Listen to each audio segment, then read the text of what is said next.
سر یہ آپ کیا کر رہے ہیں؟ مجھے کچھ سمجھ نہیں آ رہی کہ میں کیا جواب دوں۔ لائبہ سر جھکا کر کھڑی تھی۔ وہ تو کبھی بھی نہیں سوچ سکتی تھی کہ سر اسے کچھ ایسا بھی کہہ سکتے ہیں۔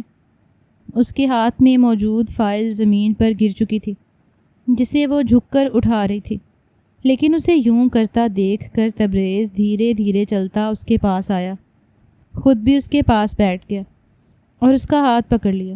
لائبہ کا مومی نرم ہاتھ جب اس کے ہاتھ میں آیا تو وہ بن پانی کی مچھلی کی طرح تڑپ اٹھی تھی، لیکن تبریز اس کے نرم ہاتھ کو اپنے ہاتھ میں محسوس کر کے جیسے جی اٹھا تھا۔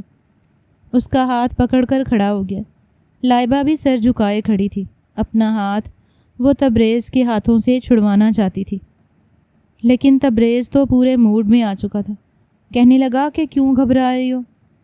یقین مانو یہ تمہاری محبت اور اپنائیت ہی ہے جس نے مجھے مجبور کر دیا کہ میں تمہاری طرف اپنا رخ کروں، ورنہ میں نے تو سوچ لیا تھا کہ میں کبھی بھی شادی نہیں کروں گا۔ تمہارا یہ حسن، تمہاری یہ معصومیت اور تمہارا بار بار میرے دل کے دروازے پر دستک دینا اب مجھے اس نہج پر پہنچا چکا ہے کہ میں تمہیں اپنے ساتھ ایک جائز رشتے میں باندھ لوں۔ کیا تم میری بیوی بننا چاہو گی؟ تبریز شاہ گروپ آف کمپنیز کی مالک بننا چاہو گی؟ تبریز دونوں بازو پھیلا کر بولا تھا، جبکہ لائبہ کے تو گویا کانوں سے دھواں نکلا تھا۔ کانوں کی لو تک سرخ ہو چکی تھی۔ گھبراتے ہوئے وہ سامنے کھڑے تبریز شاہ کو دیکھ رہی تھی۔ کیا کہتی وہ اس بات میں کوئی شک نہیں تھا کہ گزشتہ 5-6 مہینوں سے اس نے سر توڑ محنت کی تھی کہ بس کسی بھی طرح تبریز شاہ اس کا ہو جاتا۔ وہ اس کی کامیابی کی کنجی تھا۔ وہ اپنا ہر خواب تبریز شاہ کے ذریعے پورا کر سکتی تھی، لیکن آج جب تبریز خود ہی اسے اپنی بیوی بنانا چاہتا تھا تو لائبہ کا سر جھکا ہوا تھا۔ وہ بری پھنس چکی تھی۔ کیا کرتی؟ تبریز کو ہاں کرتی یا پھر فرحاد کو؟ بے حد پریشان دکھائی دیتی لائبہ کو دیکھ کر تبریز بھی کچھ سوچ میں پڑ گیا۔ پھر کہنے لگا، کیا ہوا لائبہ؟ کوئی مسئلہ ہے کیا؟ کہیں تمہارے ماں باپ نے کسی سو کالڈ غریب خاندان میں تمہاری منگنی تو نہیں کر دی؟ کوئی چاچو تایا ماما کا بیٹا؟ بتاؤ، میں کسی سے نہیں ڈرتا اور نہ ہی تمہیں کسی سے ڈرنے کی ضرورت ہے۔ تم ایک مرتبہ ہاں کرو، میں تمہارے لیے کچھ بھی کرنے کو تیار ہوں گا۔ مجھے اگر کسی کی جان بھی لینا پڑے تو میں اس سے بھی گریز نہیں کروں گا۔ اتنا کہہ کر تبریز خود سے 16 سالہ چھوٹی امپلائی لائبہ سکندر کو کندھوں سے تھام چکا تھا۔ اس کے ہاتھوں کی تپش اور سختی اپنے کندھوں پر لائبہ محسوس کر رہی تھی، جب اس کے وجود میں کرنٹ کی لہر سی دوڑ گئی۔ تبریز صرف اکیلا مرد نہیں تھا جو اس کے قریب آ کر اسے کندھوں سے تھام رہا تھا، بار بار اپنے ہاتھ اپنی ملکیت سمجھ کر لائبہ کے گالوں پر اور پھر کمر پر سہلا رہا تھا۔ پہلے تو تبریز کی بات سن کر لائبہ خاموش رہی، پھر گھبراتے ہوئے کہنے لگی کہ سر بات تو آپ کی ٹھیک ہے، لیکن آپ کے خاندان والے کیا کہیں گے؟ آپ مجھ سے عمر میں کوئی 15-20 سال بڑے ہیں اور میں کل کی بچی۔ خاندان والوں نے اگر کوئی بات کر لی تو آپ ان کو کیا جواب دیں گے کہ بیٹا جوان ہے اور آپ نے بیٹے سے بھی چھوٹی عمر کی لڑکی سے نکاح کر لیا؟ تبریز شاہ فلک شکاف کہکا لگا کے کہنے لگا کہ مجھے ان سب باتوں سے کوئی فرق نہیں پڑتا۔ ہمارا خاندان کوئی مڈل کلاس خاندان نہیں ہے جہاں پر اس طرح کی باتیں ہوتی ہیں۔ یہاں پر ہر کوئی پیسے کمانے کے چکر میں مبتلا ہے، جو مرضی یہاں پر کوئی کرتا پھرے، کسی کو ان سب سے فرق نہیں پڑتا۔ اتنا کہہ کر تبریز نے لائبہ کو مزید کھینچ کر اپنے قریب کیا تھا۔ اس وقت دونوں ہی آفس میں موجود تھے اور لائبہ اگلے ہی پل تبریز سے تھوڑی دور ہوئی تھی۔ جلدی سے فائلز کو اپنے سینے سے لگا کر کہنے لگی کہ سر، میں آپ کو سوچ کر بتاؤں گی۔ میں اپنی اماں سے پوچھوں گی کہ وہ کیا کہتی ہیں، کیونکہ میں ان کی مرضی کے بغیر کچھ نہیں کرنا چاہتی۔ آخر کو میری اماں ہی تو میرا سب کچھ ہے۔ تبریز مسکرایا تھا اور ایک مرتبہ پھر اپنی حدود پھلانگتا اپنی انگلی کو اس کے گالوں پر سہلا کر کہنے لگا کہ ٹھیک ہے سویٹ ہارٹ، پھر تمہاری اماں نے جو کہا مجھے بتانا، میں فوراً تمہارے گھر پہنچ جاؤں گا۔ لائبہ سر جھکا کر کھڑی تھی۔ دل و دماغ میں تو ایک جنگ سی چل چکی تھی۔ کیا کرتی اب وہ؟ تبریز کو ہاں کرتی یا پھر فرحاد کو؟ ابھی وہ کھڑے ہی تھے کہ جب اپنے والیٹ سے 30,000 روپیہ نکال کر لائبہ کو تھما دیا گیا۔ تبریز کہنے لگا، لائبہ، یہ میں تمہیں ویسے خرچ کرنے کے لیے دے رہا ہوں، اپنی اماں کے ہاتھ پر رکھ دینا۔ دیکھ کر خوش ہو جائیں گی۔ لائبہ کی تو آنکھیں چمکی تھیں۔ ان پیسوں کے لیے تو وہ کچھ بھی کر سکتی تھی، کچھ بھی کرنے کو تیار تھی۔ ابھی بھی لائبہ ان پیسوں کو دیکھ کر جلدی سے مسکرا کر جھپٹ چکی تھی۔ تبریز شاہ نے مسکرا کر اسے دیکھا تھا اور وہ سر کا شکریہ ادا کرتی ان کے آفس سے باہر نکل آئی۔ ابھی وہ باہر نکلی تھی کہ سامنے سے فرحاد آتا دکھائی دیا۔ ایک مرتبہ پھر اس کا دل سینے میں ہی اچھلا تھا۔ باپ کو اپناتی یا بیٹے کو؟ تبریز سے شادی کرتی یا پھر تبریز کے بیٹے فرحاد سے؟ دونوں ہی لاٹو کی طرح اس کی انگلیوں پر گھوم رہے تھے۔ لائبہ کو ایک پل کو برا بھی لگا تھا۔ وہ ایسا کرنا تو نہیں چاہتی تھی، لیکن کب کیسے وہ اس نوبت تک پہنچ گئی کہ باپ اور بیٹے کے درمیان بالکل پھنس کر رہ گئی۔ یہ بات تقریباً آج سے 6 ماہ پہلے کی ہے۔ لائبہ کا تعلق ایک غریب خاندان سے تھا۔ لائبہ اس وقت 17 سال کی تھی جب اس کا باپ دنیا چھوڑ کر چلا گیا۔ پیچھے بچی تھی تو ایک ماں، اپنے ماں باپ کی لاڈلی بیٹی تھی۔ باپ کے جانے کے بعد لائبہ کی ماں نے جیسے تیسے سلائی کڑھائی کر کے لوگوں کے کپڑے سی کر گزارا کرنا شروع کر دیا، لیکن دن بدن بڑھتی مہنگائی کی وجہ سے آخر صرف کپڑے سلائی سے کہاں گزارا ہو سکتا تھا۔ لائبہ کی ماں نے اپنے پڑوس کی رشیدہ سے بات کی اور گاؤں کے چودھری کے گھر میں برتن مانجنے کا کام ڈھونڈنے لگی۔ جس وقت لائبہ کو پتہ چلا کہ اس کی ماں آج چودھری کے گھر برتن دھو کر آئی ہے تو اس کی غصے کی کوئی انتہا نہیں رہی تھی۔ ایک طرح کی یہ اس کی انا پر کاری ضرب ثابت ہوئی تھی۔ وہ غصے سے اپنی ماں کے پاس آئی اور اپنے منہ پر زور زور سے تھپڑ مارنے لگی۔ کہنے لگی کہ میں زندہ ہوں، ابھی مری تو نہیں، جو آپ دوسروں کے گھروں میں جا کر برتن مانج رہی ہیں۔ آپ کچھ دن صبر کر جائیں، میں اپنے لیے نوکری ڈھونڈ رہی ہوں، لیکن یہ کم وقت نظام ہی سارا سفارشی ہو چکا ہے۔ جیسے ہی مجھے اچھی نوکری ملے گی میں اپنے پیروں پہ کھڑی ہو جاؤں گی، جو سارے مسئلے حل ہو جائیں گے۔ پھر کیوں آپ دوسروں کے گھروں کے برتن مانج رہی ہیں؟ مجھے اچھا نہیں لگتا۔ لائبہ کی آنکھوں میں آنسو آ چکے تھے، جبکہ اس کی ماں دوپٹے میں منہ چھپا کر پھوٹ پھوٹ کر رونے لگی۔ کہنے لگی کہ بیٹا پھر کیا کروں؟ اپنا مستقبل دیکھتی ہوں تو تاریکی ہی تاریکی دکھائی دیتی ہے۔ تمہارا باپ تو ہمیں چھوڑ کر اس دنیا سے چلا گیا، لیکن ہم اپنا پیٹ کیسے بھریں گے؟ پتہ نہیں تمہیں نوکری ملے گی بھی یا نہیں۔ نوکری تو بڑے بڑے لوگوں کو ہی ملتی ہے، وہ لاکھوں روپے دے کر سفارش کرا کر نوکریاں کرتے ہیں۔ لائبہ اپنی ماں کی بات سن کر گہری سانس خارج کر چکی تھی۔ کہنے لگی کہ آپ فکر مت کریں، اگر گھی سیدھی راستے سے نہ نکلے تو مجھے انگلی ٹیڑھی کرنا بھی آتی ہے، لیکن میں آپ کو لوگوں کے گھروں میں کام کرنے نہیں دوں گی۔ سلائی کے لیے جو کپڑے آتے ہیں آپ بس وہ عزت سے بیٹھ کر گھر پر کریں، دوسروں کے گھر تک خبردار جو آپ گئیں بھی۔ لائبہ کی ماں تو اس کی ڈانٹ سن کر چپ کر کے بیٹھ چکی تھی، لیکن لائبہ کے ذہن میں ایک طوفان کھڑا ہو چکا تھا۔ پڑھی لکھی تھی، لیکن 2-3 جگہ اپلائی کرنے پر بھی نوکری نہیں ملی تھی۔ کچھ تو اس کا حلیہ بھی ایسا تھا کہ کوئی اسے دیکھ کر نوکری دیتے ہوئے بھی 100 بار سوچتا تھا۔ گاؤں کے ماحول پر پلی بڑی لڑکی تھی، جتنا مرضی پڑھ لکھ لیتی، لیکن پھر بھی عادات سے مڈل کلاس پن جھلکتا ضرور تھا۔ لائبہ کی ایک سہیلی جس نے اس کے ساتھ ہی پڑھائی مکمل کی تھی، وہ ایک اچھی جگہ کمپنی میں جاب کر رہی تھی۔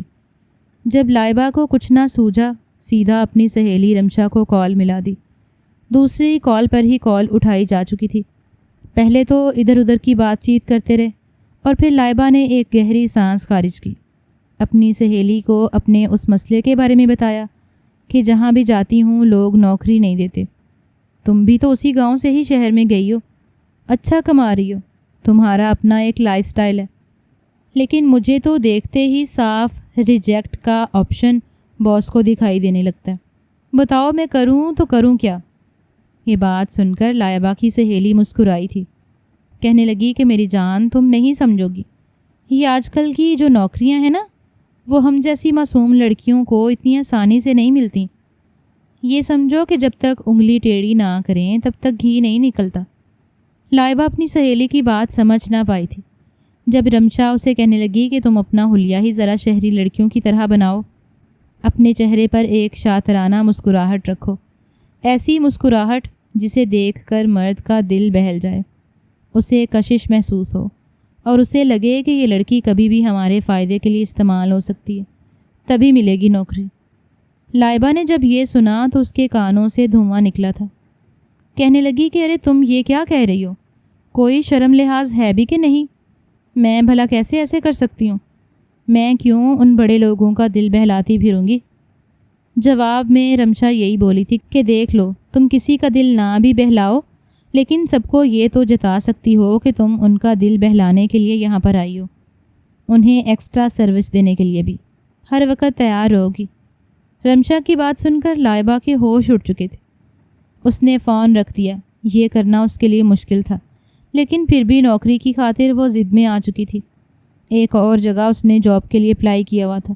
جب انٹرویو دینے کے لیے گئی تو اپنا دوپٹہ جو کبھی اپنے سر پر لپیٹ کر رکھتی تھی اس نے گلے میں ڈالا اور کچھ اس طریقے سے ڈالا کہ وہ سارا دوپٹہ چپک کر اس کی گردن سے لگا تھا۔ جو کپڑے پہن کر وہ گئی تھی وہ کافی چست تھے۔ اس کے وجود کا خدوخال کہیں نہ کہیں سے دکھائی ضرور دے رہا تھا۔ صرف اتنا ہی نہیں، جب وہ آفس میں داخل ہوئی تو کتنے ہی امپلائیز نے پلٹ کر اس کی طرف دیکھا تھا، لیکن وہ سرخ چہرہ لیے سر جھکا کر بیٹھ گئی۔ جس پل اس کا انٹرویو آیا اور وہ اندر گئی تو سامنے بیٹھے مینیجر کی نظر اس لڑکی پر پڑی۔ اس نے سب سے پہلے سر سے لے کر پیر تک لائبہ کو دیکھا تھا، پھر کچھ سوال و جواب کیے۔ انتہائی گہری مسکراہٹ چہرے پر سجا کر لائبہ نے ہر سوال کا جواب دیا تھا اور وہ مینیجر کی آنکھوں میں مسلسل دیکھ رہی تھی۔ ایسے کرتے ہوئے اسے ڈر بھی لگ رہا تھا کہ کہیں مینیجر اسے چھچوری سمجھ کر وہاں سے نکال ہی نہ دے۔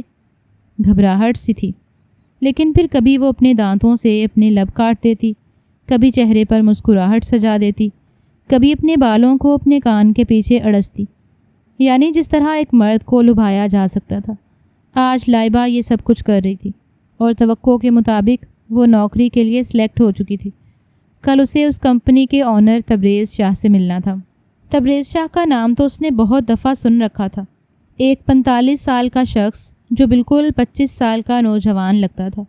45 کا ہو کر بھی وہ کئی نوجوان لڑکوں کو پیچھے چھوڑتا تھا۔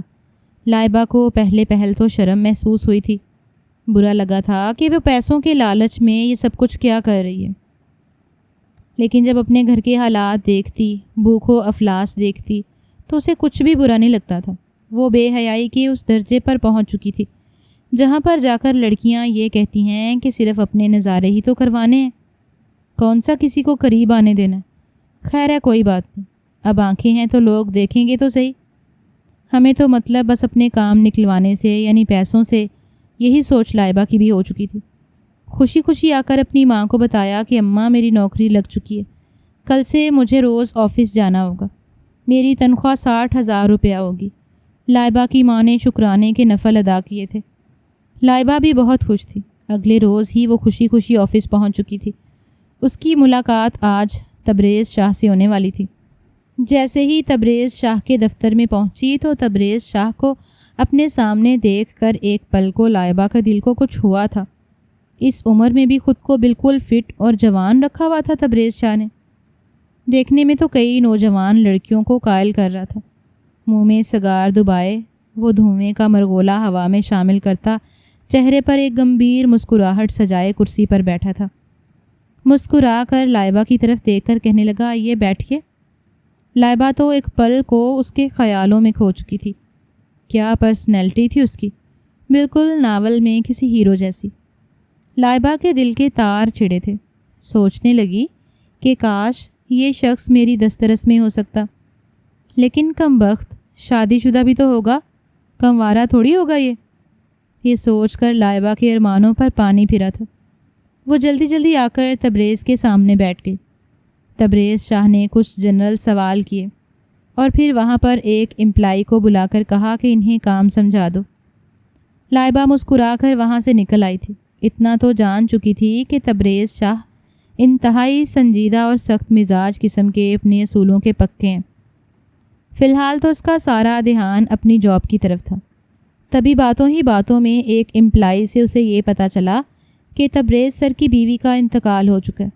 10 سال پہلے ان کی بیوی مر چکی ہے۔ ان کا ایک بیٹا ہے جو ان کا بے حد لاڈلا ہے، لیکن کبھی باپ اور بیٹے میں کچھ خاص بنی نہیں۔ پتہ نہیں کیا وجہ، بعض مرتبہ تو پورے سٹاف کے سامنے بھی دونوں باپ بیٹا لڑ چکے ہیں۔ اگر دیکھا جائے تو تبریز شاہ بھی اپنی جگہ پر ٹھیک ہوتے ہیں، لیکن وہیں ان کے بیٹے فرحات بھی اپنی ضد سے پیچھے نہیں ہٹتے۔ دونوں ہی انتہائی اکڑو اور انا پرست ہیں۔ یہ بھی بھول جاتے ہیں کہ دونوں کا رشتہ کیا ہے۔ جیسے جیسے تبریز کی باتیں لائبہ سن رہی تھی، اس کے دل میں کچھ ہونے لگا تھا۔ جب تک وہ غریب مڈل کلاس محلے میں رہنے والی تھی، اس کا دھیان محبت کی طرف نہیں تھا، بس غربت اور افلاس نے اس کی آنکھوں پر پردہ ڈال رکھا تھا۔ لیکن اب جب اسے باہر کی ہوا لگی تھی، یہاں پر کام کرنے والے خوبصورت اس کے ہم عمر امپلائز اور پھر تبریز جیسا نوجوان، بار بار من مچل رہا تھا کہ وہ تبریز شاہ کے ساتھ اپنے اس تعلق کو آگے بڑھائے۔ من میں لالچ جاگ چکا تھا۔ اس روز جب کام سے تھکی ہاری وہ گھر گئی اور اپنے بستر پر لیٹی تو آنکھیں بند کر کے تصور کرنے لگی کہ کاش تبریز شاہ اس کی محبت میں پاگل ہو جائے۔ ابھی تک سٹاف میں جتنے بھی کام کرنے والے امپلائیز تھے، ان سب میں ایک لائبہ ہی تھی جو سب سے کم عمر اور انتہائی خوبصورت تھی۔ اگر وہ تھوڑا بہت میک اپ کرتی، اچھے کپڑے پہنتی تو پہلے سے بھی زیادہ خوبصورت لگنے لگتی، اور یوں تبریز سر کو قابو کرنا کوئی مشکل کام تو نہیں تھا۔ اسی رات لائبہ کے دل میں یہ خیال آیا تھا کہ اگر وہ اپنے سر کو اپنے حسن کے جال میں پھنسا لیتی ہے تو اس کی زندگی سنور جائے گی۔ تبریز 10 سال سے بغیر بیوی کے رہ رہے ہیں۔ ان کے دل میں ایک عورت کے ساتھ وقت گزارنے کا، اپنے دل کی باتیں کرنے کا دل تو کرتا ہوگا، اور پھر بیٹے کے ساتھ بھی کوئی خاص نہیں بنتی تو کیوں نہ سر کے ساتھ تھوڑی بات آگے بڑھائی جائے۔ اگر وہ بیوی نہ بھی بنائے، صرف گرل فرینڈ بنا کر ہی رکھ لے، پھر بھی پیسے تو ملتے ہی رہتے۔ لالچ کا ایسا بیج لائبہ کے دل میں بو گیا کہ وہ ہر حد پھلانگنے کے لیے تیار کھڑی تھی۔ پیسوں کے لالچ میں وہ بالکل اندھی ہو چکی تھی۔ اگلے روز جب آفس آئی تو سب سے پہلے تبریز سر کی آفس میں گئی تھی۔ وہ کچھ فائلز کو دیکھ رہے تھے۔ وہ جا کر ان کے پاس بیٹھ گئی اور بلا وجہ ہی ایک فائل کھول کر اس کے بارے میں ان سے پوچھنے لگی۔ ان کے قریب کھڑے ہو کر ذرا جھکی۔ آج اس نے کپڑے پہن رکھے تھے، وہ کافی چست تھے اور اس کا گلا گہرا تھا۔ جان بوجھ کر وہ اپنی ادائیں سر کے سامنے دکھا رہی تھی تاکہ ان کی نظریں اس پر پڑ سکیں، لیکن وہ جہاں ایک طرف فائلز دیکھ رہے تھے، دوسری طرف کال پر نہ جانے کس سے باتوں میں لگے تھے۔ شاید کوئی دوسرے ملک کا کلائنٹ تھا۔ انگلش میں پٹر پٹر کرتے جا رہے تھے اور لائبہ پر تو کوئی دھیان ہی نہیں تھا۔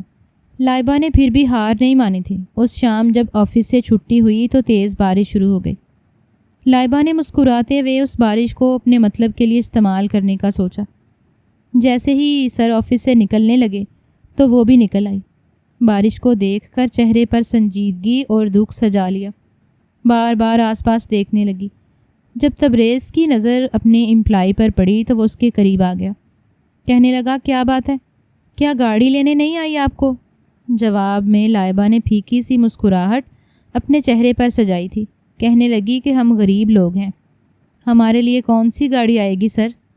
دراصل میں یہاں سے پیدل سفر کرتی ہوں اور پھر بس اسٹاپ سے بس میں بیٹھ کر گھر پہنچتی ہوں، لیکن آج تو اتنی بارش ہو رہی ہے، پتہ نہیں کب رکے گی اور کب میں بس اسٹاپ تک پہنچوں گی، کہیں تب تک بس ہی نہ چلی جائے۔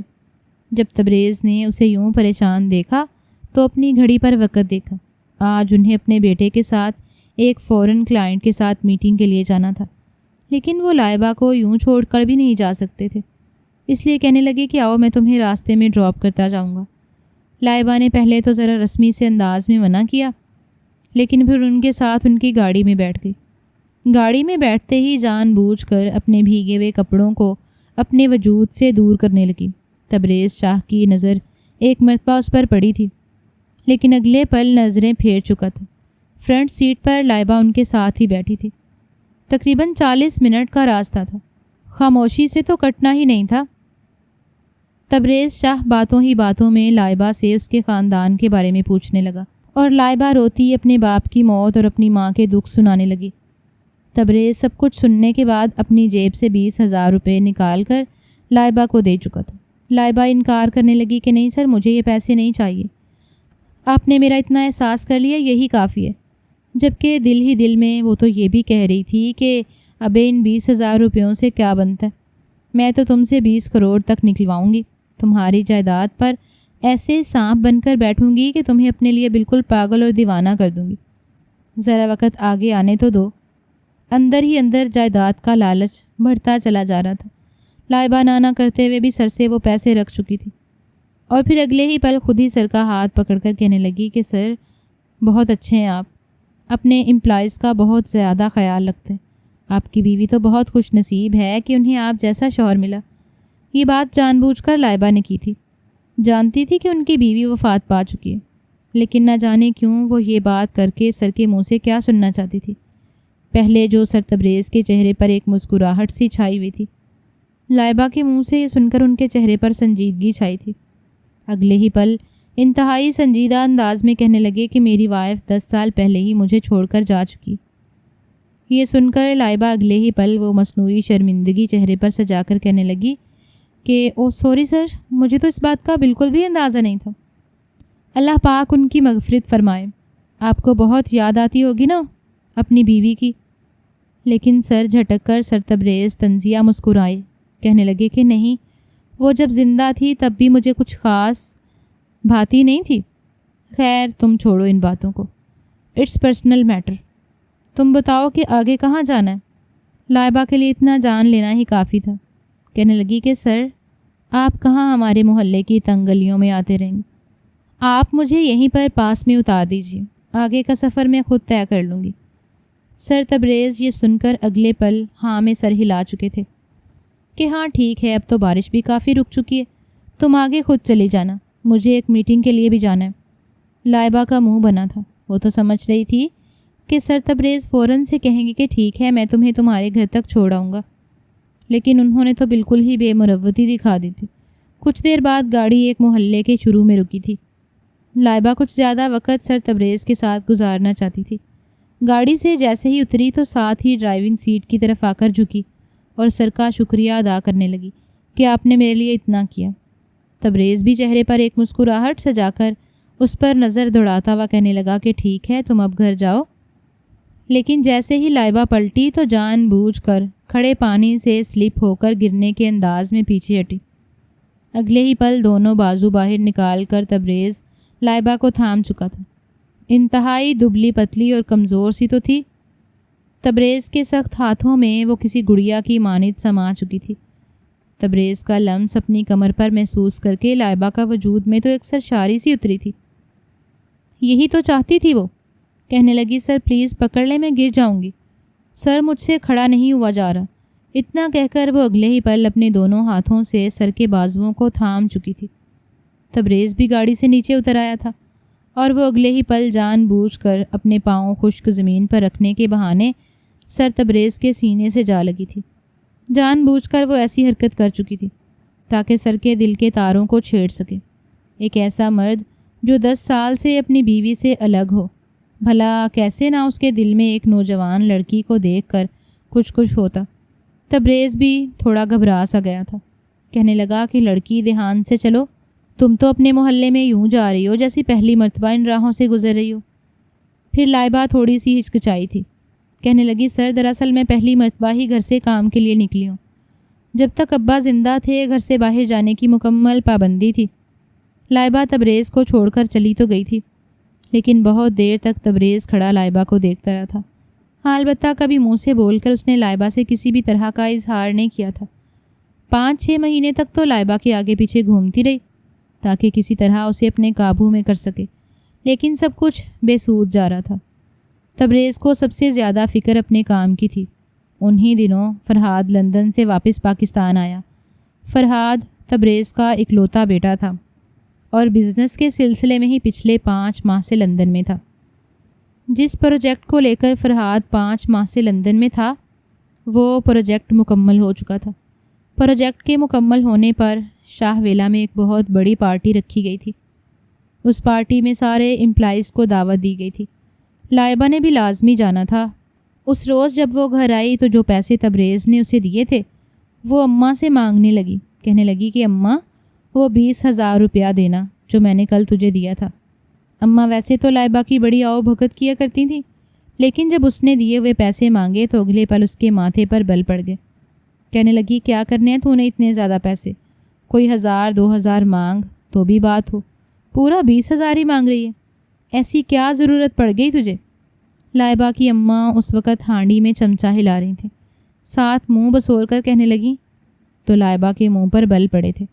کہنے لگی اماں 20,000 ہی تو مانگے، اب دیکھو مہینے کا جو 60,000 آتا ہے وہ بھی تیرے ہاتھ پر رکھ دیتی ہوں، ویسے جو سر مجھے پیسے دیتے ہیں وہ بھی دیتی ہوں، اب کم سے کم 20,000 تو دے دو۔ اس پر بھی سوال پر سوال کیے جا رہی ہو۔ کل شاہ ویلا میں ایک بہت بڑی پارٹی ہے، سارے امیر لوگ وہاں پر ہوں گے، میں چاہتی ہوں کہ ذرا ان 20,000 سے کوئی اچھے سے کپڑے لے آؤں، جولری لے آؤں، اب تیار ہو کر تو جانا پڑے گا، میرے تو جو کپڑے ہیں وہ اتنے چمکیلے بھڑکیلے اور عجیب سے ہیں، وہاں پر اگر پہن کر چلی گئی تو سب لوگ مذاق ہی اڑائیں گے۔ یہ سن کر لائبہ کی اماں ماتھے پر بل ڈال چکی تھیں۔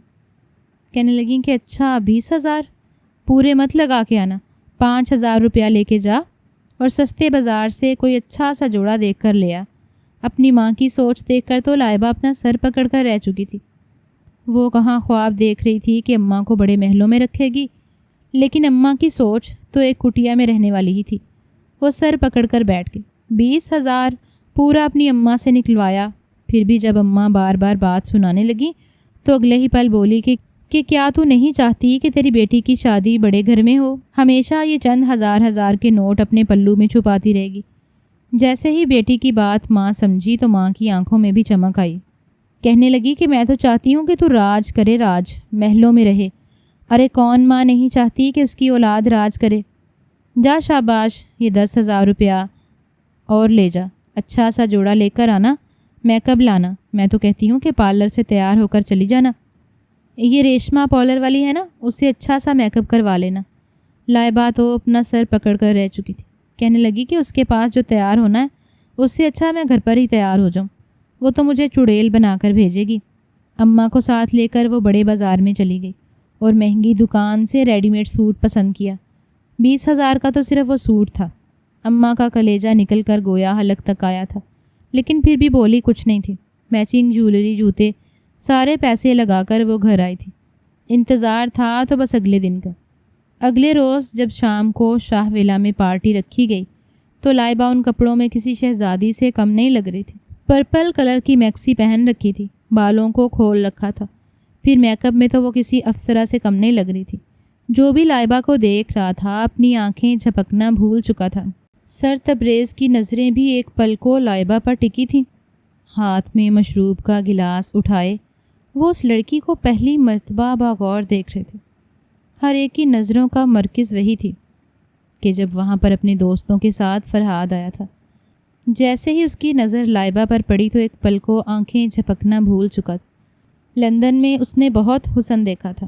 اس کے دوست اس کے سامنے کلبز میں جاتے، پارٹیز کرتے اور پھر لڑکیوں کے ساتھ وقت بھی گزارتے۔ کتنی ہی مرتبہ اس کے دوستوں نے اس سے بھی وقت گزارنے کا کہا، لڑکیوں کے ساتھ ٹائم پاس کرنے کو کہا۔ ایک سے بڑھ کر ایک حسن فرحاد کے سامنے تھا، لیکن ہر بار اس نے یہی کہا کہ نہیں، میں اپنے دل کو صرف ایک عورت کے لیے ہی مخصوص رکھنا چاہتا ہوں، میرے دل کو جو عورت بھائے گی اسی کے ساتھ میں ہر تعلق بناؤں گا۔ یوں اس نے لندن جیسی جگہ پر رہنے کے باوجود کبھی کسی پر غلط نظر نہیں ڈالی تھی، بلکہ اپنے کام پر ہی محنت کی تھی۔ پہلی مرتبہ لائبہ کو دیکھ کر ہی وہ اس پر دل ہار بیٹھا تھا۔ اپنے باپ کے پاس آ کر کھڑا ہوا۔ کچھ دیر مائک پر وہ اپنے اس پروجیکٹ کے بارے میں ڈیٹیل بتاتا رہا۔ ہر کوئی ان کی خوشی میں خوش تھا۔ جب فرحاد نے اپنے باپ سے باتوں باتوں میں اس لڑکی کی طرف اشارہ کر کے پوچھا کہ ڈیڈ، یہ لڑکی کون ہے؟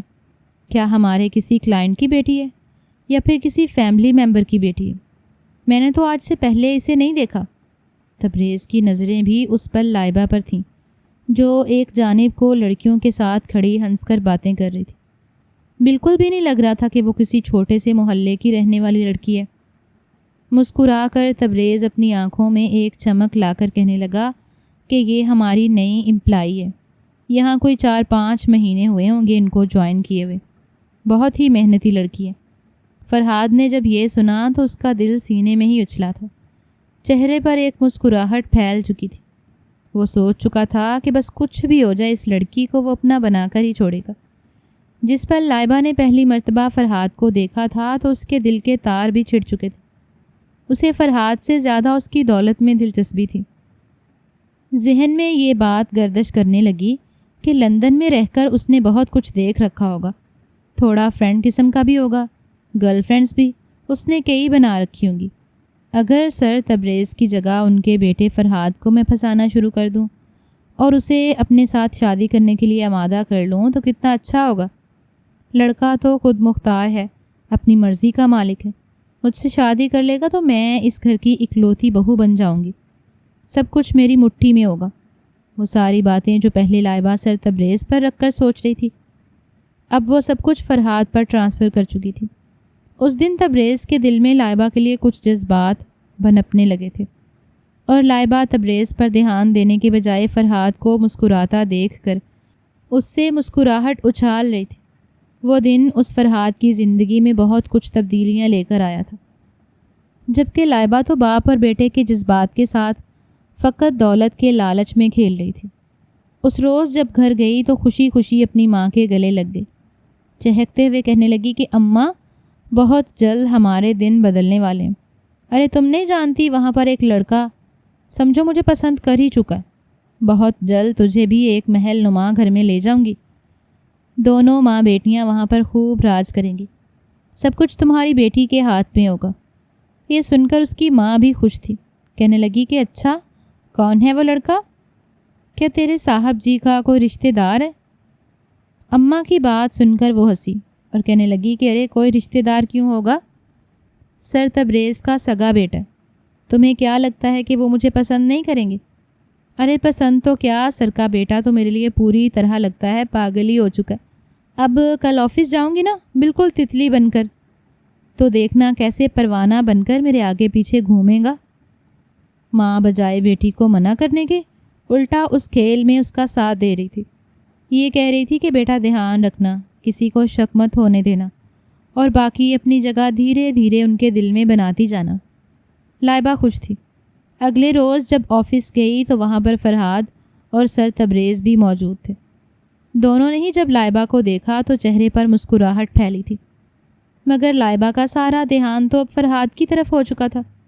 بار بار اس کے ارد گرد چکر لگاتی، اس سے کہتی کہ سر اس فائل میں آپ کے سائن چاہیے، سر اس پریزنٹیشن کو دیکھ لیں، کچھ ایڈ کرنا ہے تو بتا دیں، فلاں پروجیکٹ پر آپ کے سائن لازمی چاہیے۔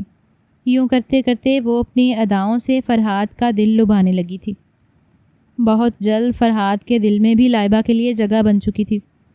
اکثر وہ اس کا ہاتھ پکڑ لیتا، اس کے گالوں پر اپنی انگلیاں سہلا دیتا، اس کے بالوں کو اپنی انگلیوں پر گھمانے لگتا، اور لائبہ مسکرا کر یہی کہتی کہ سر آپ اتنے امیر کبیر اور میں مڈل کلاس لڑکی، اگر آپ کے بابا کو پتہ چل گیا کہ آپ مجھ پر دل ہار بیٹھیں تو وہ میرے بارے میں کیا سوچیں گے؟ اور اس آفس میں کام کرنے والی باقی امپلائی تو یہی کہیں گے کہ شاید میں نے اپنے مالک پر ڈورے ڈال دیں، میں نوکری کی بجائے یہاں پر اپنے باس کو پھانسنے کے لیے آئی تھی۔ فرحاد اس پل اپنے دونوں ہاتھوں میں لائبہ کا خوبصورت دلکش چہرہ پکڑ کر کہنے لگا کہ ارے تم میری جان ہو، جان، سمجھ آئیے؟ کسی کی ضرورت نہیں میرے ہونے والی بیوی کو لے کر اس طرح کے الفاظ ادا کرے، کسی نے اگر کچھ کہنے کی کوشش بھی کی تو میں اس کا منہ توڑ کر رکھ دوں گا۔ لائبہ نے گھبراتے ہوئے جان بوجھ کر کہا کہ اگر آپ کے بابا کو ہی ہمارے اس رشتے سے انکار ہوا تو؟ فرحاد کچھ دیر کے لیے خاموش ہوا تھا، پھر اپنے لب لائبہ کے ماتھے پر رکھ کر کہنے لگا کہ وہ کچھ نہیں کہیں گے، یہ میری زندگی ہے، میرے اصول ہیں، میں ان کے بزنس کو ترقی کی بلندیوں پر پہنچا رہا ہوں، اگر انہیں کسی بھی طرح کا کوئی مسئلہ ہے بھی تو وہ مجھ سے بات کریں گے، تمہیں پریشان ہونے کی کوئی ضرورت نہیں ہے، میں تمہاری خاطر سب کچھ چھوڑ سکتا ہوں، سب کچھ، مطلب سب کچھ، اگر وہ مجھے تمہیں اپنانے کے بدلے میں مجھ سے میری جائیداد چھین لیں گے، مجھے اپنی جائیداد سے آگ کر دیں گے تو مجھے اس سے بھی فرق نہیں پڑتا، میری جان مجھے تو صرف اور صرف تم چاہیے ہو، میں تمہارے لیے کہیں بھی رہ لوں گا۔ لائبہ نے جب فرحاد کے منہ سے یہ سنا تو اگلے ہی پل دماغ میں گھنٹیاں سی بجی تھیں، دل ہی دل میں وہ کہنے لگی کہ اف پاگل، دولت کی وجہ سے ہی تو میں تمہارے ساتھ ہوں، اگر دولت نہ رہی میں بھی نہیں رہوں گی، پھر کھاتے رہنا در در کی ٹھوکریں، میں تو پیسوں کی پجاری ہوں، سیدھی سی بات ہے۔ وہ مسکرائی تھی، لیکن چہرے پر معصومیت سجا کر کہنے لگی کہ نہیں میں چاہتی ہوں کہ باپ اور بیٹے میں کسی بھی طرح کی پھوٹ آئے، بس اپنے پاپا کے ساتھ اپنے تعلقات ٹھیک رکھو۔ وہ دونوں اکثر آفس میں چھٹی کے بعد بھی ملتے رہتے تھے، جبکہ تبریز کے دل میں بھی لائبہ کے لیے جذبات امڈ آئے تھے۔ وہ اسی موقع کی تلاش میں رہتا تھا کہ کسی طرح لائبہ کو بتا سکے کہ وہ اس سے شادی کرنا چاہتا ہے، لیکن وہ تو اب اس کے ہاتھ میں نہیں آنی تھی۔ کہیں نہ کہیں تبریز کو یہ لگنے لگا کہ لائبہ جو پہلے سے اپنی پسندیدگی کا اظہار باتوں ہی باتوں میں کیا کرتی تھی، اس کی سرد مہری کو دیکھ کر وہ اس سے دور ہٹ چکی ہے۔ وہ تو اب بس اسے کسی بھی حال میں لائبہ کو اپنانا چاہتا تھا۔ اگلے روز جب اچانک تبریز شاہ نے لائبہ کو پرپوز کیا تو وہ گھبرا چکی تھی۔ کچھ دیر پہلے ہی تو وہ فرحاد کے کیبن میں گئی تھی اور وہاں پر اس کی باہوں میں محبت بھری باتیں کر کے آ رہی تھی۔ وہ بھی کہہ رہا تھا کہ آج میں بابا سے تمہارے بارے میں بات کروں گا اور پھر کچھ دنوں تک ہم تمہارے گھر رشتہ لے کر آئیں گے، ہماری شادی دھوم دھام سے ہوگی اور دیکھنا میں تمہیں کتنی خوشیاں دوں گا۔ لیکن یہاں تو باپ بھی پرپوز کر چکا تھا۔ لائبہ نے کچھ وقت تو مانگ لیا، لیکن دوبارہ نہ تبریز کے پاس گئی تھی اور نہ ہی فرحاد کے پاس۔ اپنے کھودے گئے گھڑے میں وہ خود ہی گر رہی تھی۔ ایک دلدل تھی جس میں وہ دھستی چلی جا رہی تھی۔ آفس کے فوراً بعد سیدھی گھر گئی۔ حلق سوکھ رہا تھا، لیکن پانی پینے کو دل نہیں چاہ رہا تھا۔ لائبہ کی اماں نے جب اسے اس قدر پریشان دیکھا تو پوچھنے لگیں کہ بتا بیٹا ہوا کیا ہے؟ اتنی پریشان کیوں لگ رہی ہے؟ سب خیر تو ہے؟ مرتی کیا نہ کرتی، پھوٹ پھوٹ کر رونے لگی۔ روتے ہوئے کہنے لگی کہ اماں بس سمجھو کہ جو کھیل میں اتنے مہینوں سے کھیل رہی تھی اسی میں پھنس کر رہ چکی ہوں۔ سمجھ نہیں آ رہی کہ کروں تو کیا کروں، اور پھر یہ بھی خوف ہے کہ کہیں دونوں سے ہی مجھے ہاتھ نہ دھونے پڑیں۔ یہ بات سن کر تو اماں بھی تجسس میں مبتلا ہو چکی تھیں۔ کہنے لگیں کہ کیا مطلب؟ کیا کہنا چاہتی ہے تو؟ یہ گہری گہری باتیں نہ کیا کر، صاف لفظوں میں بتا آخر ماجرا کیا ہے؟ ماں کی بات سن کر لائبہ نے گہری سانس خارج کی اور پھر بتانے لگی کہ اماں میں جو باس کو چھوڑ کر اس کے بیٹے کے پیچھے پڑی تھی نا، کہ باس تو چلو ہاتھ نہیں آ رہا، بوڑھا ہے، اس کے ساتھ میں لگوں گی بھی چھوٹی، تو چلو اس کے بیٹے کو ہی پھنسا لیتی ہوں۔ اب فرحاد بھی میرے لیے پاگل ہو چکا ہے۔ مگر آج جانتے ہیں تبریز سر نے مجھے اپنے آفس میں بلا کر مجھے پرپوز ہی کر ڈالا اور وہ مجھ سے شادی کرنا چاہتے ہیں۔ مگر اب سمجھ نہیں آ رہی کہ کروں تو کیا کروں، باپ کو ہاں کروں یا بیٹے کو؟ اور میری اس ہاں کے بعد کتنا بڑا طوفان کھڑا ہوگا، یہ تو میں ابھی سوچ کر ہی گھبرا رہی ہوں۔ یہ سن کر تو اماں بھی چپ ہو چکی تھیں۔ حیرت کی انگلی دانتوں میں دبائے کتنی دیر خاموش بیٹھی رہیں، پھر کہنے لگیں کہ بیٹا ایک مشورہ ہے تجھے، فرحاد کو چھوڑ اور تبریز سے شادی کر لے۔ دیکھ تبریز ساری جائیداد کا ابھی تک خود ہی مالک ہے، سب کچھ اس کے ہاتھ میں ہے، جبکہ فرحاد تو اس کا بیٹا ہے۔ اگر مثال کے طور پر تو فرحاد سے شادی کر بھی لیتی ہے تو کل کلاں کو تیرا یہ باس اسے جائیداد سے آگ کر دے گا، تیرے ساتھ دشمنی مول لے لے گا، یوں تیرے ہاتھ سے سب کچھ چلا جائے گا۔ لیکن اگر وہیں تو شادی ہی تبریز سر سے کرتی ہے، کیا ہوا جو عمر میں بڑا ہے لیکن ہے تو مالدار نا، بھلے ہی اس کا بیٹا جتنا مرضی تڑپے شور مچائے، اس سے تو کوئی فرق نہیں پڑے گا، کیونکہ وہ باپ ہے، اس کا درجہ بلند ہے۔ لائبہ بھی اس نتائج پر پہنچ چکی تھی۔ اس کی اماں نے اسے جو مشورہ دیا تھا اس نے اسی پر عمل کرنے کا فیصلہ کر لیا۔ رات کا کھانا وہ کھا ہی رہی تھی کہ جب فون پر تبریز سر کی کال آنے لگی۔ اس کی اماں نے خود اسے سمجھایا تھا کہ کیسے بات کرنی ہے۔ کھانا وہیں چھوڑ کر وہ اٹھی اور کمرے میں جا کر تبریز سر سے بات کرنے لگی۔ وہ اسے یہی پوچھ رہے تھے کہ تم نے اپنی اماں سے بات کی، کیا چاہتی ہو، مجھ سے شادی کرنے کے لیے وہ رضامند ہوئی ہیں یا نہیں؟ شادی کے بعد میں تمہاری اماں کو بھی اپنے اس گھر میں ہی لے آؤں گا، کوئی مسئلہ نہیں ہے میرے لیے۔ جواب میں پہلے تو لائبہ کچھ دیر تمہید باندھتی رہی، پھر کہنے لگی کہ ٹھیک ہے، میں آپ کے ساتھ شادی کرنے کے لیے تیار ہوں، لیکن سر آپ کا بیٹا اس بارے میں کچھ کہے گا تو نہیں؟ کہیں انہیں یہ برا نہ لگے کہ میں اس گھر میں آپ کی بیوی بن کر آ رہی ہوں۔ تو اگلے ہی پل تبریز خوشی کے ساتھ کہنے لگا کہ ارے فکر کیوں کرتی ہو، وہ میرا بیٹا ہے اور تم میری بیوی ہو، اسے اس بات سے کوئی فرق نہیں پڑے گا۔ ویسے بھی وہ اپنے فیصلوں میں خود مختار ہے اور میں اپنے۔ کل ہی تمہاری طرف آؤں گا، نکاح کر کے لے جاؤں گا۔ لائبہ کی تو خوشی کی کوئی انتہا نہیں رہی تھی۔ ادھر فرحاد کی بار بار کالز آ رہی تھیں، جسے لائبہ اگنور کر کے اپنے ہاتھوں پر تبریز کے نام کی مہندی سجا رہی تھی۔ دونوں ماں بیٹے کی خوشی کی کوئی انتہا نہیں رہی تھی۔ اگلے روز سر تبریز چند گواہان کے ساتھ نکاح کرنے کے لیے لائبہ کے گھر آ چکے تھے۔ لائبہ نے سفید رنگ کی میکسی پہن رکھی تھی۔ میک اپ بھی سر تبریز کی ہی بھیجی ہوئی بیوٹیشن نے کیا تھا۔ وہ خود دلہن بن کر بے حد خوبصورت لگ رہی تھی، لیکن اسے یہ ڈر ستائے جا رہا تھا کہ اگر فرحاد کو پتہ چل گیا تو وہ کیا کہے گا۔ وہ تو کل سے اس کی کال بھی نہیں اٹھا رہی تھی۔ جس وقت سر تبریز کے ساتھ اسے بٹھایا گیا اور نکاح خواہ نے نکاح شروع کیا تو لائبہ کے پورے وجود میں سنسنی کی لہر دوڑی تھی۔ بلا شبہ یہ شادی اس کی محبت کی شادی نہیں تھی، صرف اور صرف دولت کی حوث تھی جو اسے آج اس مقام تک لے آئی تھی۔ نکاح قبول ہو چکا تھا۔ ایجاب و قبول کے بعد دعائے خیر کی گئی اور پھر مبارکباد کی آواز گونجنے لگی۔ بیٹی کے ساتھ ساتھ ماں بھی اپنا سامان پیک کر چکی تھی۔ تبریز شاہ کی گاڑی میں دونوں ماں بیٹیاں بیٹھ کر رخصت ہو رہی تھیں۔ محلے والے پلٹ پلٹ کر دیکھ رہے تھے کہ دونوں ماں بیٹی کی قسمت کیسے جاگ گئی۔ اتنے امیر گھر کا شخص ان کو بیانے کے لیے آ گیا۔ جب تبریز کے محل نما گھر میں اس گھر کی مالکن بن کر لائبہ داخل ہوئی تو اس کے انداز ہی الگ تھے۔ وہ خود کو اس گھر کی مالکن سمجھنے لگی تھی۔ گھر میں داخل ہوتی تو اس نے مسکرا کر تبریز کو دیکھا اور کہنے لگی کہ تبریز، کیا آپ نے اپنے بیٹے کو ہماری شادی کے بارے میں بتایا؟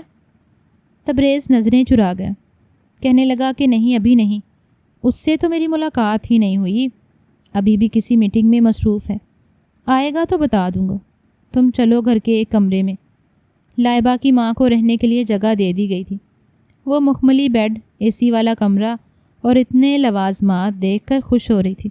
پھلوں کے ٹوکرے بھرے اس کے سامنے پڑے تھے، کبھی ایک پھل اٹھا کر کھاتی، کبھی دوسرا، جبکہ وہیں لائبہ تبریز کے کمرے میں بیٹھی ایک گہری سانس خارج کر گئی تھی۔ وہ جو چاہتی تھی آخر اس نے پا لیا تھا، مگر اسے کہاں خبر تھی کہ یہ سب کچھ ایک پانی کے بلبلے کی مانند ہے۔ اس سے پہلے کہ تبریز اس کے کمرے میں آتا، ابھی وہ ملازمہ کو ہدایت کر ہی رہا تھا کہ کچھ دیر بعد کمرے میں کھانا لے کر آنا۔ تبھی اندر فرحاد داخل ہوا۔ پہلے ہی لائبہ کی وجہ سے کافی پریشان تھا کہ وہ آخر میری کال کیوں نہیں اٹھا رہی، اور اب جب اپنے باپ کو اتنا تیار دیکھا تھا تو تھوڑا تشویش میں مبتلا ہوا۔ سیدھا چلتا ہوا اپنے باپ کے پاس آ کے کہنے لگا کہ ڈیڈ، خیریت تو ہے؟ کیا آپ کسی شادی میں جا رہے ہیں؟ تو جواب میں تبریز نے اپنے بیٹے کو گلے سے لگا لیا، کہنے لگا کہ بیٹا، تمہارے باپ نے شادی کر لی، آخر کب تک میں تمہاری ماں کی یادوں میں گھلتا رہتا؟ مجھے بھی ایک لائف پارٹنر کی ضرورت تھی، اس لیے میں نکاح کر چکا ہوں۔ فرحاد پر تو اچانک اپنے باپ کے نکاح کی خبر بجلی بن کر ٹوٹی تھی۔ وہ تو آج اپنے باپ سے اپنی شادی کی بات کرنے والا تھا، اور باپ پہلے ہی شادی کر کے آ چکا تھا۔ وہ تھوڑا متبذب سا ہوا، لیکن پھر خود پر کنٹرول رکھتے ہوئے کہنے لگا کہ اچھا، آپ نے مجھے بتایا بھی نہیں میں آپ کا بیٹا تھا، کوئی غیر تو نہیں تھا؟ لیکن تبریز اگر یہیں پر نظر انداز کرتے ہوئے بولا کہ بس سادگی سے نکاح کیا ہے، باقی 2 دن بعد ایک گرینڈ ولیمہ کروں گا۔ فرحاد اور تبریز کے تعلقات بس اتنے سے ہی تھے، رسمی، باپ بیٹے سے بڑھ کر اور کچھ بھی نہیں تھا۔ وہ اسے لے کر کمرے تک آیا کہ آؤ تمہیں تمہاری نئی ماں سے ملواتا ہوں۔ فرحاد تجسس میں مبتلا تھا۔ کون تھی وہ عورت جو اس کے باپ کے دل پر راج کر چکی تھی؟ جیسے ہی کمرے کا دروازہ کھلا اور سامنے بیڈ پر لائبہ کو بیٹھے دیکھا تو فرحاد یقین نہیں کر پایا۔ اس کی آنکھیں حیرت سے پھٹی کی پھٹی رہ چکی تھیں۔ تبریز آگے بڑھ کر کہہ رہا تھا کہ دیکھو، میں نے لائبہ سکندر سے شادی کر لی ہے، یہی میری بیوی بننے کے لائق تھی۔ ہاں، عمر کا تھوڑا فرق ہے، لیکن نہ لائبہ کو اس سے مسئلہ ہے اور نہ ہی مجھے۔ یہ اچھی لڑکی ہے، ہمارے اس گھر کو سنبھال کر رکھے گی۔ لیکن فرحاد کا تو دل 100 ٹکڑے ہوا تھا۔ جیسے جیسے اس کا باپ بتا رہا تھا کہ ہم دونوں ایک دوسرے کو بہت پسند کرتے ہیں، فرحاد کو لگا جیسے وہ کچھ غلط سن رہا ہے۔ چلتا چلتا آگے آیا اور کہنے لگا کہ یہ کیا طریقہ ہے لائبہ، یہ سب کچھ کیا ہے؟ تم تو مجھے پسند کرتی تھی نا، تم نے ڈیڈ سے شادی کیسے کر لی؟ لائبہ کے چہرے کی تو ہوائیاں اڑی تھیں۔ وہ گھبراتے ہوئے کہنے لگی کہ یہ کیسی باتیں کر رہے ہیں آپ فرحاد؟ میں نے کب کہا کہ میں آپ کو پسند کرتی ہوں؟ فرحاد اور غصے سے چلا رہا تھا، کہہ رہا تھا کہ تم نے مجھے دھوکہ دیا، اور پاپا آپ کو ذرا شرم نہیں آئی اس لڑکی سے یہ رشتہ آگے بڑھاتے ہوئے؟ تبریز بھی غصے میں آ چکا تھا، کہنے لگا کہ یہ کیا بکواس کیے جا رہے ہو، بیوی ہے یہ میری، اس نے مجھ سے محبت کا اظہار کیا تھا اور میں بھی اسے پسند کرنے لگا تھا۔ دونوں باپ بیٹا لڑنے لگے تھے۔ لائبہ ایک جانب کو کھڑی تھی جب تبریز نے ایک زوردار تھپڑ فرحاد کے منہ پر مارا۔ کیا اس لیے تجھے لندن بھیجا تھا کہ تو وہاں جا کر یورپی تہذیب اپنا لے؟ سوتیلی ہی صحیح تیری ماں تو ہے۔ لیکن فرحاد اس قدر شدید نفرت اور غصے سے بپھر چکا تھا کہ اپنے ہی باپ کو گریبان سے پکڑ گیا، صرف اور صرف اس دھوکے باز لڑکی کی وجہ سے۔ وہ اپنے باپ کے گریبان کو پکڑ کر کہہ رہا تھا کہ یہ لڑکی صرف اور صرف میری ہے، میرے علاوہ اسے کوئی ہاتھ تک نہیں لگا سکتا، چاہے پھر وہ میرا سگا باپ ہی کیوں نہ ہو۔ میں بتا رہا ہوں آپ کو، آپ ابھی کے ابھی اسے طلاق دو۔ آپ نے زبردستی اس سے شادی کی ہوگی، اتنی معصوم لڑکی ہے یہ، آپ نے اسے یقیناً کچھ نہ کچھ ڈیل ضرور کی ہوگی۔ دونوں باپ بیٹا ایک دوسرے کو تو قصوروار ٹھہرا رہے تھے، لیکن کسی کا بھی دھیان اس طرف نہیں گیا تھا کہ لائبہ ہی اصل فساد کی جڑ ہے۔ لائبہ رو رہی تھی، بلک بلک کر کہہ رہی تھی کہ پلیز ایسا مت کریں، میں صرف اور صرف تبریز کو ہی پسند کرتی ہوں، میں ان کی بیوی بن چکی ہوں، اگر فرحاد یہ سب کچھ کرے گا تو ہم اس گھر میں رہیں گے ہی نہیں۔ تبریز لائبہ کو اپنے سینے سے لگا چکا تھا اور کہہ رہا تھا کہ دفع ہو جاؤ میرے گھر سے، میں تمہیں اپنی جائیداد سے آگ کر دوں گا، شرم نہیں آتی تمہیں اس طرح کی باتیں کرتے ہوئے، اپنے باپ کو گریبان سے پکڑتے ہوئے؟ جس طرح لائبہ روتے ہوئے اس کے باپ سے لپٹ رہی تھی، اتنا تو وہ جان ہی چکا تھا کہ اب تک لائبہ اسے صرف اور صرف دھوکے میں رکھ رہی تھی، اس سے زیادہ اور کچھ بھی نہیں تھا۔ غصہ اس قدر اس پر حاوی ہوا کہ اگلے ہی پل اس نے ڈریسنگ ٹیبل پر پڑا ہوا گلدان اٹھایا اور لائبہ کی طرف اچھال دیا۔ اگر بر وقت وہ پیچھے نہ ہٹتی تو شاید بہت بڑے حادثے کا شکار ہو چکی ہوتی۔ فرحاد اپنے کمرے میں بند ہو چکا تھا، جبکہ تبریز لائبہ کو اپنے ساتھ لگائے کہہ رہا تھا کہ تم فکر مت کرو، یہ لڑکا پاگل ہے، کل صبح ہی میں پیپر اس کے حوالے کرتا ہوں، جائیداد سے اسے آگ کروں گا، اس قابل ہی نہیں کہ میرا بیٹا کہلایا جا سکے۔ لائبہ رو رہی تھی، خوف کے مارے کانپ رہی تھی کہ اگر اس کا راز کھل کر سامنے آ گیا تو کیا ہوا، کہ وہ جھوٹ کے بل بوتے پر وہ یہاں تک پہنچ چکی تھی۔ لیکن اگلے 2 دن بعد جو کچھ لائبہ کے ساتھ ہوا، اس کی حقیقت کھل کر سب کے سامنے آ چکی تھی۔ چند دن ہی وہ اس گھر میں مہرانی بن کر رہی تھی۔ تبریز کے کان بھی اس نے یہ کہہ کر بھرے تھے کہ آفس میں بھی فرحاد اس پر بری نظر رکھتے تھے، اسے بار بار غلط کرنے کے لیے اکساتے تھے، لیکن وہ ہمیشہ انہیں منع ہی کرتی رہی، اور اب جان بوجھ کر اس طرح کے الفاظ استعمال کر کے آپ کو میرے بارے میں بدگمان کریں گے تاکہ آپ مجھے چھوڑ دیں۔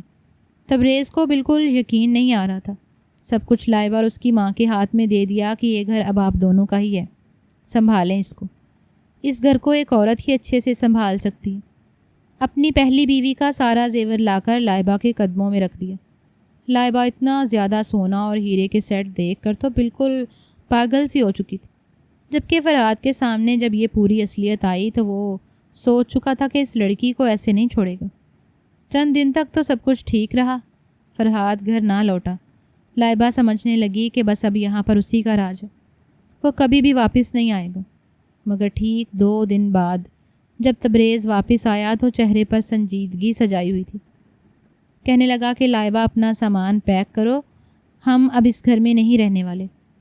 تبریز کی یہ بات سن کر لائبہ چونکی تھی، کہنے لگی کہ کیا مطلب، آپ ایسا کیوں کہہ رہے ہیں؟ جواب میں تبریز بولا کہ دراصل میں نے اپنی پوری جائیداد، اپنی ساری جمع پونجی، سب کچھ فرحاد کے نام کر دیے۔ آخر کو وہ میرا اکلوتا بیٹا تھا، میری پہلی بیوی سے وہی میری اولاد تھی، اگر میں اسے اپنی جائیداد سے آگ کر دوں گا، اس سے سب کچھ چھین لوں گا، تو سوشل سرکل میں میری بدنامی ہو کر رہ جائے گی۔ اس لیے میں نہیں چاہتا کہ لوگ میرے بارے میں برا بھلا کہیں۔ ہے تو وہ میرا بیٹا، میرا خون، میں نے سب کچھ اس کے حوالے کر دیا، اور میں اسے تمہارے ساتھ اس گھر میں رکھنا بھی نہیں چاہتا، اس لیے ہم یہ گھر چھوڑ کر جا رہے ہیں، کسی چھوٹے سے فلیٹ میں رہ لیں گے، کر لیں گے گزارا، کچھ نہ کچھ کر لوں گا میں، لیکن اب یہ جائیداد صرف اور صرف فرحاد کی ہے۔ لائبہ کے سر پر تو آسمان ٹوٹ پڑا تھا۔ اگلے ہی پل وہ چلائی تھی کہ یہ آپ کیا کہہ رہے ہیں؟ اسے سب کچھ کیوں دے رہے ہیں؟ ارے ابھی تو مجھے ٹھیک سے 1 مہینہ نہیں ہوا یہ سب کچھ حاصل کیے ہوئے، اور آپ سب کچھ فرحاد کے نام کر رہے ہیں۔ اتنی مشکلیں دیکھ کر، اتنا سب کچھ سہ کر میں نے آپ سے شادی کی، صرف اور صرف اس لیے کہ مجھے سکون کی زندگی ملے گی، اور آپ کنگال ہوتے جا رہے ہیں۔ اس سے تو اچھا یہی نہیں تھا کہ میں آپ کی جگہ آپ کے بیٹے سے شادی کر لیتی۔ لائبہ غصے سے ایسے دہک رہی تھی کہ اپنے منہ سے خود ہی سچ اگلنے لگی۔ تبریز چہرے پر پریشانی سجائے بار بار یہ کہہ رہا تھا کہ پلیز ایسا مت کرو، تم میری بیوی ہو نا، تمہیں تو مجھ سے محبت ہے، میری دولت سے نہیں۔ لیکن لائبہ تو اپنے سامنے تبریز شاہ کو گڑ گڑاتے دیکھ کر کہنے لگی کہ نہیں، مجھے صرف اور صرف آپ کی دولت چاہیے تھی۔ اگر آپ ہی سڑک پر آ چکے ہیں تو میرے محلے کے وہ رشید، رفیق اور عامر نہیں تھے کیا؟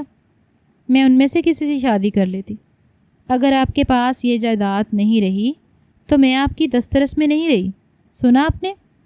ایک ادا سے یہ بات انتہائی مغرورانہ انداز میں لائبہ نے کی تھی، لیکن اگلے ہی پل تبریز کے چہرے پر ایک شیطانی مسکراہٹ آئی۔ تبھی لاؤنج کے بڑے دروازے سے فرحاد تالی بجاتے ہوئے اندر داخل ہوا۔ ہنس کر کہنے لگا، دیکھا ڈیڈ، یہ ہے اس لڑکی کی حقیقت جس سے آپ اس گھر میں لے کر آئے تھے۔ ہم دونوں باپ بیٹے کو اس نے کیسے بے وقوف بنایا، دیکھا آپ نے؟ تبریز نے چہرے پر طنزیہ مسکراہٹ سجائی تھی، وہ غصے میں بدل گئی۔ اگلے ہی پل اس نے ایک زوردار تھپڑ لائبہ کے منہ پر مارا تھا۔ لائبہ کی ماں تو گھبرائی ہوئی لاؤنج کے بڑے دروازے کے پاس ہی کھڑی تھی، جانتی تھی کہ اب بچنا آسان نہیں ہے۔ وہ جھٹ سے دروازے سے بھاگ کر رفو چکر ہونے لگی، مگر فرحاد لائبہ کی اماں کو بازو سے پکڑ کر اندر لایا تھا۔ کہنے لگا کہ تم دونوں نے اچھا کھیل کھیلا، تم لوگوں کی وجہ سے ہی تو امیر لوگ غریب لڑکیوں سے شادی کرتے ہوئے کتراتے ہیں، گھبراتے ہیں۔ انہیں ہر مڈل کلاس لڑکی پیسوں کی بھوکی ہی لگتی ہے۔ بہرحال تم دونوں کو اس کی سزا تو ملے گی۔ لائبہ رو رہی تھی، تبریز کے قدموں میں گری ہوئی تھی کہ نہیں، ایسا مت کرے، یہ سارا کھیل فرحاد کا رچایا ہوا ہے، وہی ہے جو سب کچھ کر۔ لیکن تبریز کی آنکھوں سے پیار کی پٹی ہٹ چکی تھی۔ اس نے پولیس کو بلایا اور دونوں ماں بیٹی کو پولیس کے حوالے کر دیا۔ دونوں ماں بیٹی لمبی قید کے لیے اندر جا چکی تھی۔ جیل میں چکی پسنے کے لیے ملتی اور مزدوری کروائی جاتی تو روتے ہوئے منہ بسور کر اپنی ماں کو یہی کہتی کہ یہ تمہارا ہی لالچ تھا جو ہمیں اس نوبت تک پہنچا گیا، اور جواب میں ماں بیٹی کو کہتی کہ اچھا، میں نے تجھے کہا تھا کہ باپ اور بیٹے کو دونوں کے ساتھ رنگ رلیاں منا۔ ارے خود دونوں باپ بیٹے کے ساتھ منہ مارتی رہی، اور اب جب پھنس گئی ہے تو ماں غلط ہے۔ ماں نے تو غلطی تب کی تھی جب تجھے اس دنیا میں لے کر آئی۔ تجھ منحوس کو دنیا میں لانے سے پہلے مار دیتی تو آج اس عمر میں جیل میں چکی نہ پیسنی پڑتی۔